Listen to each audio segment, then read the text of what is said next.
الأرجنتين كادت أن تكون خارج مونديال 2026. جنون مونديال 2026 وكرة القدم.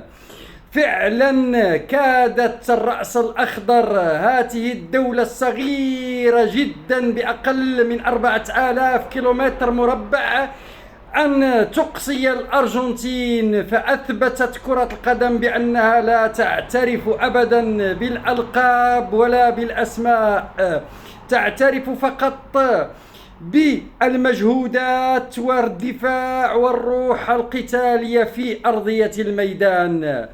أبرز المفاجآت خروج كبرى المنتخبات ألمانيا، هولندا، أستراليا، وسقوط الجزائر والسنغال، وصعود دول كمصر والمنتخب الوطني المغربي. فعلا أثبت مونديال 2026 بأنه مونديال المفاجآت، والمفاجأة الكبرى هي فوز المنتخب الوطني المغربي بكأس العالم 2026 بعد هزيمته غدا لمنتخب الكندي، ثاني أكبر دولة في العالم.